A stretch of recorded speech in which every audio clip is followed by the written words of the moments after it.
Mas Wowi ini sopo toh Mas? Jadi kalau ditanya siapa Bosman gitu ya, saya adalah emang sengaja mengacurkan bangsa Indonesia. Jadi by all means Malaysia ini memang sedikit nakal.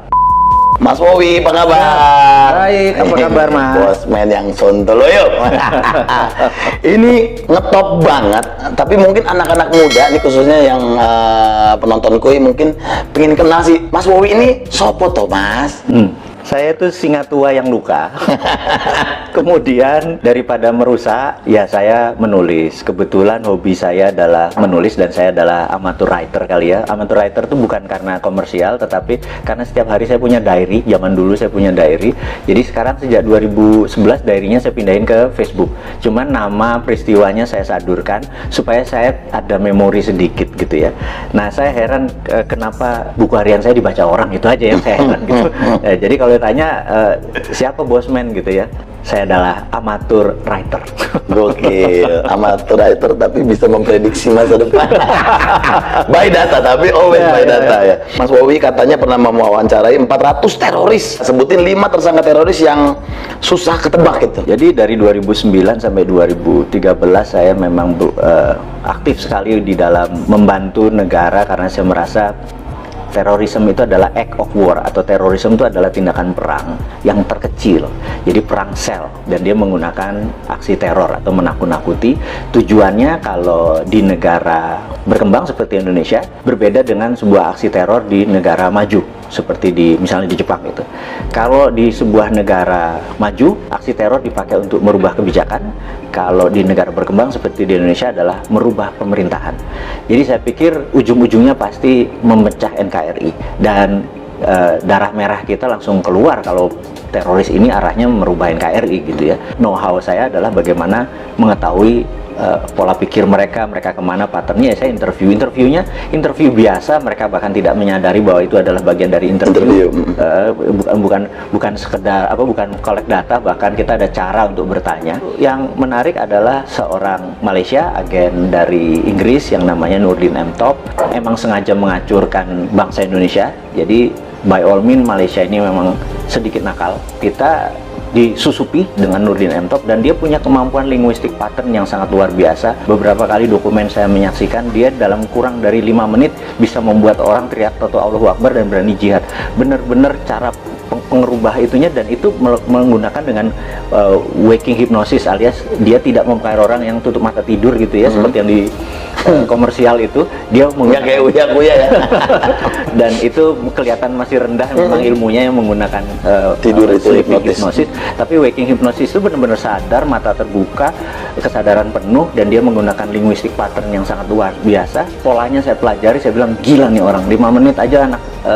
Waktu itu saya lihat ada videonya di Cirebon, 2 anak, cewek 1, cowok 1 dipanggil ngomong tentang jihad, Toto Allahu Akbar, dan bersiap mati untuk doktrin yang ditaruh oleh Nurdin M. Top. Saya bilang gila nih kalau didiemin gitu ya. Nah, tapi ya bersyukurnya bahwa dia udah selesai, chapter itu udah selesai, dan selama 5 tahun itu pengalaman menarik buat saya, berkontribusi sedikit. Bukan saya adalah bagian dari lembaga tertentu, tapi ini adalah berkontribusi sedikit bagaimana supaya terorisme yang mengatasnamakan agama, yang mau mencah belah NKRI sekarang bisa dikatakan sudah selesai. Tapi yang jelas yang menjadi pahlawan menurut saya adalah Pak Tito Karnavian, orang-orang yang di dunia kepolisian saat ini, yang dialah actionnya ya. Kalau saya kan cuma polanya atau patternnya atau mindsetnya saja yang saya pelajari. Mudah-mudahan menjawab apa sedikit. Yes, aduh, saya nanya saya yang merinding. Nah, Mas Wowi, pertanyaan ketiga kan, Mas Wowi pernah bilang nih, orang-orang harus paham cara dunia ini bekerja. Bisa nggak sih Pak di-share poin terpenting, minimal kita sebagai orang awam tuh harus ngerti apa sih maksudnya gitu, dunia ini bekerja tuh seperti apa gitu. How the world work, bahasa Inggris susah bener ya. How the world work. Gitu. Jadi tidak pernah berubah sejak tahun 45. Jadi sebelum tahun 45 dunia ini bergeser jauh, tapi setelah tahun 45 ke sini dunia ini tidak bergeser jauh. Setelah Long Telegram, ada sebuah buku yang menarik yang ditulis George Kennan, di mana dia adalah menaruh foreign policy yang diatur adalah Eropa adalah negara produsen, Amerika negara produsen, kemudian Timur Tengah adalah negara energi, kemudian Afrika adalah bahan bakunya Timur Tengah, Amerika Latin adalah bahan bakunya Amerika, kemudian Asia seperti Indonesia, Asia Tenggara, India, dan China adalah market. Kalau market itu tidak boleh miskin, tidak boleh kaya, gitu ya. Nah, kalau negara produsen harus kaya. Negara sumber bahan alam tidak boleh kaya. Bahkan harus lebih miskin daripada negara market, gitu ya. Itu memang disetel seperti itu. Suatu hari di tahun 80-an, 90-an, di mana musuh Amerika adalah Soviet, zaman presidennya adalah Ronald Reagan. Mereka fokus di Timur Tengah karena energi, dan tahun 91 Soviet rata tanah. Fokus mereka terhadap energi itu lupa bahwa ternyata China membangun manufaktur. Dan China membangun manufaktur itu bukan sendirian, dia dengan geng globalis dalam tanda petik ini ya. Tahun 80-an itu masuk ke China hanya sebagai labor murah. China membangun produksi. Nah, begitu China 20 tahun kemudian, dunia shock di tahun 2008 pada saat Olimpiade Beijing. Di situ dunia shock karena China mendadak menjadi negara produsen. Dan Amerika udah telat, realize-nya, sadarnya sudah telat gitu. Ternyata Cina udah merubah dirinya menjadi negara produsen gitu. Kalau dia negara produsen, maka dia harus punya satu market, dua sumber bahan baku. Cina itu bahan bakunya dari nggak usah dijawab gitu ya. Dan negara yang jadi bahan baku itu harus miskin. Dan negara yang jadi pasarnya dia, yaitu Amerika dan Eropa, tidak boleh kaya, tidak boleh miskin. Itu disetel sama Cina sekarang. Jadi kalau pemerintah tidak paham how the work, bener nggak? Ya kayak sekarang ini kita kayak kikuk mau dagang apa salah semua, pertanian tidak bisa independen, pupuk aja impor dan lain sebagainya karena nggak ngerti gitu ya. Nah, kita coba mengingatkan bahwa kalau sebagai Anda pengelola negara tapi nggak ngerti how the work, ya seperti sekarang berantakan. Nah, ini kita buka makanya. Mas Bowie, ini kan kalau orang awam nih ngelihat propaganda di dunia ini kan ya bisa jadi hoax gitu ya. Sebenarnya propaganda itu rumornya tuh ada nggak sih yang kayaknya nggak mungkin gitu, tapi it's real gitu. Propaganda itu ilmu makrifat, ilmu tertinggi dari strategi mempengaruhi orang lain. Jadi yang paling rendah namanya agitasi. Agitasi itu adalah mengajak, provokasi, mengajak dan bergerak. Propaganda adalah changing mindset. Jadi ini semua bertahap. Mengajak dulu, mengajak dan bergerak, kemudian changing mindset. Propaganda itu bukan sekedar informasi satu aja, itu masih agitasi namanya. Propaganda itu changing mindset. Misalnya kita ingin Indonesia ini negaranya khilafah gitu. Ini contoh saja. Mereka punya cara melakukan agitasi, provokasi supaya nanti oh iya ya, kita harus merubah menjadi khilafah. Itu contoh propaganda, namanya changing mindset. Jadi kalau sepotong-sepotong nggak bisa dibilang itu propaganda. Jadi harus hati-hati, sepotong-sepotong ini bagian dari pasal-pasalnya ini. Counter propagandanya pun kita udah harus siap. Gitu, ada counter propaganda. Oh, ini bagian dari propaganda, bagian dari agitasi, bagian dari provokasi, bagian dari, kita harus ada counternya. Saat ini dunia intelijen harusnya punya divisi itu. Mudah-mudahan sadar. Karena sadar itu dalam artian karena ilmu ini bergeser terus, ilmu komunikasi massa ini bergeser terus. Dulu adalah menggunakan koran, dulu menggunakan TV, dulu menggunakan radio, sekarang menggunakan apapun. Jadi sekarang ini perangnya bukan battle ground, bukan perang ground, tapi battle space. Nah, kemampuan battle space kita ini, perang di udara tadi, bukan satelitnya, bukan sekedar internetnya, bukan sekedar sosmednya, tapi kontennya ini benar-benar tidak sesederhana yang seperti kita bayangkan. Nah, di sana dokter-dokter semua, iya kan, bukannya seseorang yang ilmu pengetahuan psikologinya nggak mateng gitu. Jadi saya pikir banyak yang harus kita pelajari. Jadi sekali lagi anak-anak muda yang di bawah 40 tahun yang saya bilang nanti 4 tahun lagi berkuasa itu, kesempatan Anda belajar, karena yang tua-tua nggak mungkin belajar kan. Terlambat. Kalau sekarang yang lagi Mas Bowie dalemin, khususnya di Indonesia ini lagi ada propaganda apa sih? Saat ini yang saya lihat kita terjadi pelemahan di dalam memahami namanya sovereignty atau kedaulatan. Ekonomi kita tidak berdaulat, finance kita tidak berdaulat, bahkan sumber daya alam kita tidak berdaulat. Bisa diambil contoh gini, kita udah dikadali sama Freeport. Dikadali Freeport tuh gini, Grasberg itu adalah tambang tembaga. Kita cuma dapat koper konsentrat. Setelah diproses jadi konsentrat, dikirim anoda slime, dikirim tadi, dan kita tidak mendapatkan benefit koper konsentrat. Apa itu benefit? Begitu dia masuk ke smelter, maka outputnya adalah gold 100 ton per tahun, platinum 50 ton, dan ada uranium dari rare earth. Kita tidak mendapatkan benefit tersebut. Jadi kita cuma dibayar pajaknya hanya koper, tembaga gitu ya. Oke, kebodohan 40 tahun udahlah, biar dulu mbah-mbah yang kita mungkin udah dapat benefit ya wes, kita kan orang Jawa dididik mikul dhuwur mendem jero ya. Ya sudah, kita mikul dhuwur, oke, gitu. Tapi kalau sekarang lupanya ada undang-undang yang nikel. Jadi nikelnya 25%, ini lucu. Begitu dia tambang, nikelnya 25%, nggak boleh 40. Karena kalau maksudnya kemurnian nikelnya ya 25. Yang kita harusnya adalah kemurnian nikelnya 99,9. Tapi kalau 99,9 maka banyak yang dibuang. Dia nggak mau, dia maunya 25% aja. Kenapa? Karena 25% itu ada dua benda yang dia incer. Satu feronya, dua litiumnya.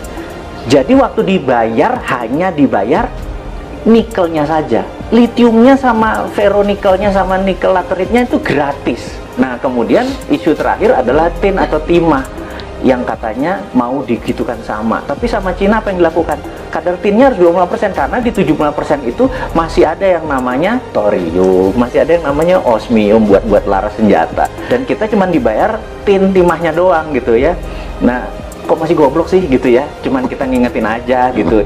Yang mbok sekarang sudah sekian lama ya, kalau mau dibayar namanya konten dari mineral tadi yang dibayar, litiumnya berapa, osmiumnya berapa, thoriumnya berapa, rare earth-nya. Jangan cuma dibayar pokoknya dan nilainya yang paling murah. Jadi koper tuh paling murah, nikel tuh paling murah, timah juga paling murah, stannum ya bahasa kimianya, SN biar pada inget ini. Pasti pada lupa pelajaran SMA dulu ya. Waktu SMA dulu kalau fisika tuh saya inget ada hari libur nanti kita rebus kubis Prancis HEL gitu ya, pada lupa kan pasti kan gitu ya. Nah, kita sekedar ngingetin bahwa pelajaran itu penting karena biar nggak dibodoh-bodohin. Biar nggak dibodoh-bodohin. Yang kedua adalah kenapa Indonesia tadi yang jadi marketnya Cina tadi, karena Tuhan itu sudah baik banget sama bangsa Indonesia. Bangsa Indonesia aja yang terlalu terpesona dengan bangsa lain. Saya selalu berkali-kali cerita, bayangin ini ada bola dari plastik transparan, kemudian bola itu kita kasih glitter, bola itu diputer, glitter itu akan ada di lingkaran tadi. Dunia ini yang sudah miliar tahun muter itu mineralnya ada di sabuknya. Karena itu Nusantara dengan hampir sekian panjang wilayah itu menghasilkan seluruh mineral itu. Jadi 130 unsur mineral yang ada di tabel periodik itu ada semua di Indonesia, dari mulai rare earth, tanah jarang, segala macam. Dan ini adalah hanya ada di Indonesia loh, gitu. Kenapa kita masih terpesona sama bangsa lain? Ini aja digarap. Kalau kita mau berdaulat, kita buat aja namanya metal road gitu, atau mineral road gitu ya. Dulu kan ada spice road misalnya gitu, jalan rempah ya, kita jalan mineral karena kita the only country yang punya itu semua di dunia ini. Itu yang membuat generasi nanti ya, yang 4 tahun lagi berkuasa tadi, ambil itunya Jo, gitu ya. Jangan lu pikirin yang tua-tua ini. Iya.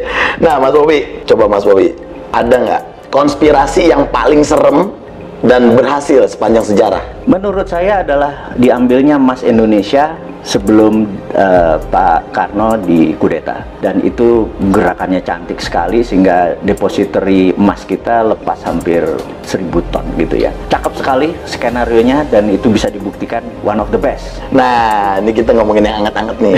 Kemarin nih kayaknya Pak Bos lagi marah-marah sama menterinya nih, ya kan? Gimana Mas Bowi menanggapi statement Presiden kemarin yang kayaknya bakal ada reshuffle kabinetnya, gimana? Kalau saya lihat tujuannya Pak Presiden adalah mengingatkan, jadi early warning untuk semuanya bergerak. Tapi kalau kapabilitas dan kapasitasnya memang tidak ada, menurut saya dalam 2-3 bulan ke depan benar-benar diganti secara fisik. Saran saya, karena ini bukan biasa saja, ini udah extraordinary, jadi udah bukan extraordinary lagi, udah extraordinary karena economic at war. Di dalam economic at war itu hampir no law, nggak ada hukum. Hukumnya adalah survival of the nation, hukumnya. Jadi gimana bangsa ini supaya survive. Jadi jangan, survive-nya harus cara kayak gini, nah itu lagi normal. Sekarang nggak peduli cara, yang penting bangsa ini survive, intact, utuh, dan cepat. Yang diganti saran saya adalah semuanya. Semuanya bedol desa ya, bedol desa, semuanya bongkar ya. Benar. Nah, kalau menurut Mas Wowi, 5 negara yang punya sistem pemerintahan paling oke saat ini, menurut saya negara yang paling oke adalah Cina, karena struktur Cina adalah single party, partainya satu, yaitu PKC, Partai Komunis Cina, dan di dunia ada 7 negara yang single party, salah satunya Meksiko. Jadi dengan adanya single party, mereka bisa orang yang menjadi pemimpin itu benar-benar orang yang memang bukan 5 tahunan, memang punya karir dari bawah ke atasnya baik. Jadi bukan komunisnya sekali lagi ya, yang itunya ya. Jangan salah persepsi ya. Kan? Karena yang single party country. Jadi saya berharap suatu hari Indonesia akan mengadopsi itu revolusi lagi, bener nggak? Sekarang kebanyakan ya. Sekarang terlalu banyak gitu ya. Karena 2-3 pun akan terus seperti Amerika, tapi seperti Meksiko kita tahu dia single party country. Itu saya usulkan one of the best solusi adalah single party country, di mana mereka mau yang menjadi abdi negara, mau jadi public servant, memang berkarir dari bawah gitu ya. Dan jadi antara country dengan party atau partai menjadi satu. Itu tadi baru Cina tuh. Ya pokoknya yang single party country ya. Kita googling bareng-bareng. Iya. Nah itu makanya jangan apa-apa lengkap. Nah, ya benar. Teman-teman biar belajar ke Wikipedia, bener nggak? Bener. Nah, pertanyaan terakhir. 5 figur paling cocok sebagai pemimpin Indonesia versi Mas Wowi. Jadi satu yang di 2024 saya harapkan adalah satu muda. Anak-anak muda ya. Iya, muda kalau bisa milenial. Milenial artinya tidak lebih 44 tahun. Yang kedua adalah dia nasionalis, jadi bukan globalis. Ketiga dia harus religius, gitu ya. Terus dia percaya pada pluralisme, perbedaan, dan sangat toleran. Jadi ya, kalau ada di dalam satu figur, dia adalah figur yang paling cocok memimpin negara ini. Mantap. Mas Wowi, thank you banget waktunya, sukses. Pokoknya kita tunggu nanti ocehan-ocehan dari Mr. Bosman, ya kan, yang selalu kontroversi tapi menarik untuk diikuti. Sekali lagi thank you buat waktunya di Kuy Entertainment. Thank you.